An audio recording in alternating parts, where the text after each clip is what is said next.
and International Institute of Sustainable Development to like your land. Head Trade Competitive Section, Commonwealth Secretariat. May I have by Trade Competitiveness section of the Commonwealth Secretariat to reflect and ponder on the way forward. We are delighted to collaborate with the Institute of Policy Studies and International Institute of Sustainable Development in the organization of this workshop.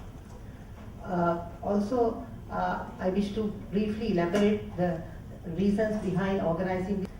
I think we are all convinced that the multilateral trading system and the rule-based system and the predictability and the transparency that it affords is of paramount importance, and that global trade is closely associated with investment, services, environmental concerns, and a plethora of subject matter which are of concern specifically for the developing countries. Privileged to partner this event with the Institute. Remarks, Dr. Colombo.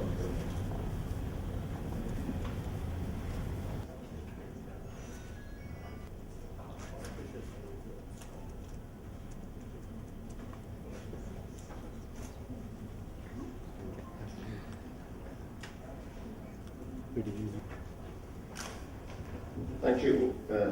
Good morning, Honourable Industry and Commerce, Mr. Rishad Badruddin. Starting our inaugural session without my mic, Ms. Sunali Vijayaratna, Director General. To Colombo and to the workshop. Sure that I welcome you to the high-level policymakers workshop on boosting trade competitiveness around emerging new issues in multilateral trade agreements, organized by the Commonwealth Secretariat in partnership with the Department of Commerce Sri Lanka, international commitments with respect to the poorest member states. The failure of the ministerial to reaffirm the Doha mandate is seen as an opportunity for new issues to be brought within the ambit of the multilateral negotiations. In Doha, the world was entering a new epoch defined by the September 11 terrorist attacks. Today, we enter an epoch defined by mega regional trading arrangements. Mega regional trading arrangements like the Trans-Pacific Partnership, the RCEP or the Regional Comprehensive Economic Partnership, and the TTIP or the Transatlantic Trade and Investment Partnership not only consolidate trade ties but appear to also reshape international trade rules with the introduction of new issues related to environment, labor rights, rules of investment, and rules of state-owned enterprises. I take much pleasure in joining you all at the inauguration of this important workshop, which is organized by the Commonwealth Secretariat in close collaboration with the Department of Commerce, the trade policy arm of our ministry, and IPS. I wish to convey my sincere gratitude to the Commonwealth Secretariat, in particular Dr. Rashmi Banga, head of its Trade Competitiveness Division, as well as her team and the Department of Commerce for the timely initiative. I'm also thankful to the Institute of Policy Studies and the International Institute for Sustainable Development for their partnership in this exercise. As most of you are aware, Sri Lanka is a founder member of the GATT and the WTO. Despite our small and vulnerable economy status, we are also the first South Asian nation to introduce market-based economic reforms. We initiated those business-friendly reforms as far back as late 1970s. Although our country and its economy had been suffering the adverse consequences of a brutal form terrorism for almost 3 decades until 2009. All successive governments since 1977 have been pursuing market-oriented policies, liberalizing our foreign trade to the outer world. In short, we have been a strong advocate of free trade for the last 4 decades. Ladies and gentlemen, just like your own countries, Sri Lanka too has remained highly concerned over the extremely slow progress of the Doha round of multilateral trade negotiation, or the Doha Development Agenda, spearheaded by the WTO. Due to this, which continues to play the DDA since its launch in 2001, almost all the countries around the world have been sorting to bilateral and regional free trade agreements, which we commonly refer to as a regional trade agreement or RTAs, for trade creation.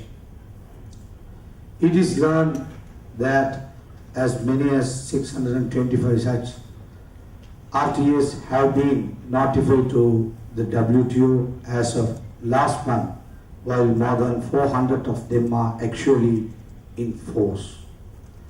All of us know that RTAs are only a temporary and narrow alternative to liberalization of trade under the multilateral trading system. Moreover, many developing countries and least development nations are left out from the mega RTAs that are being concluded among more advanced economies. Ironically, some of the modern day RTAs have got so complex in their contents, a majority of the developing countries and the LDCs have to think twice before they initiate any negotiation for their membership. In fact, it is not that easy for many of our countries whose manufacturing and service industries suffer from numerous capacity constraints to figure out whether some of the RTAs are actually good or bad for them.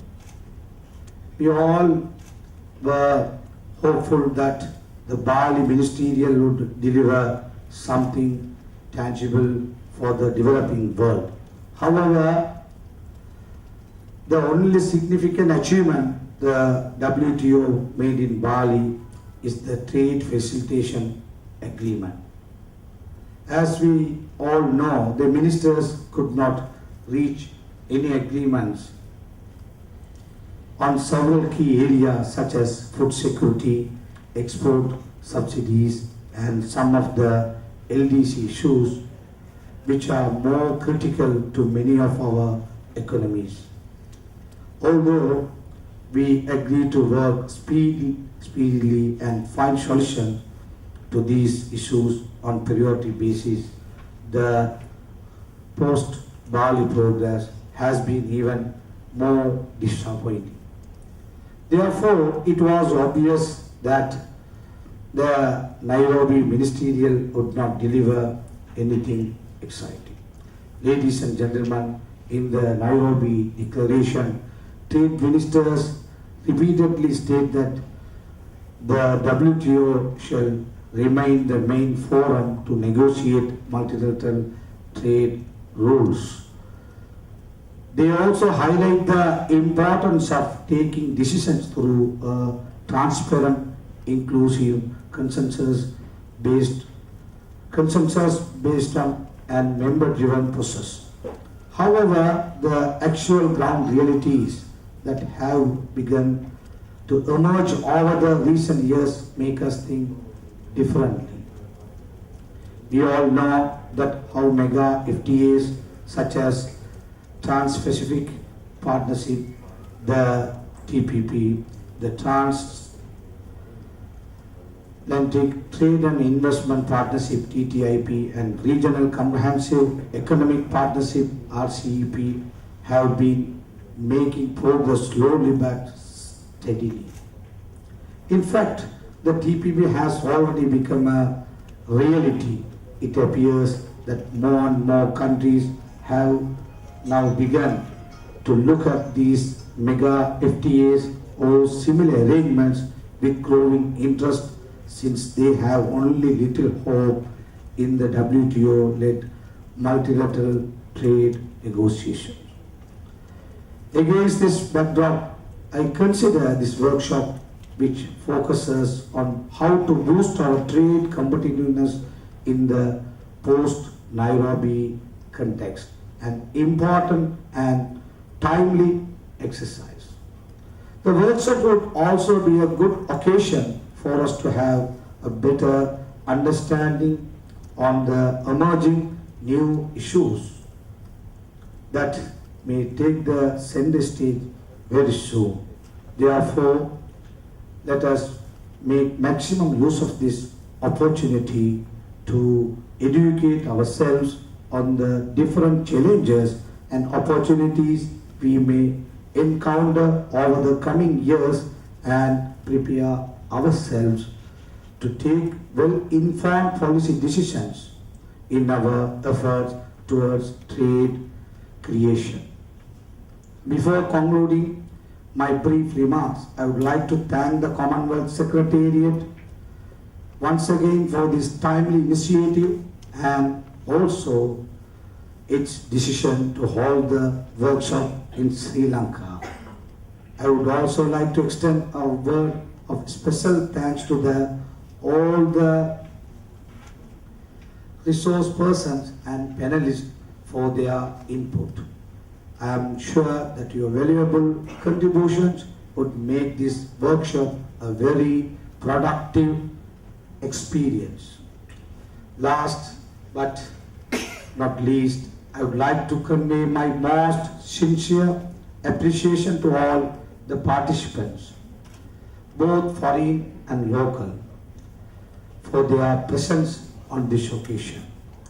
I hope that our foreign delegates will be able to enjoy at least some of the tourist attractions located in and around Colombo before they leave the country.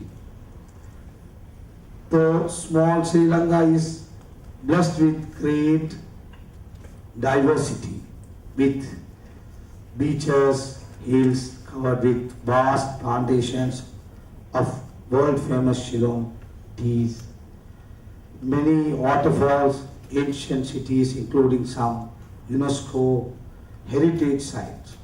Several leading international travel magazines and journals have already endorsed Sri Lanka as one of the best destinations to visit in 2016. Now that you are here, I urge you to make use of this opportunity.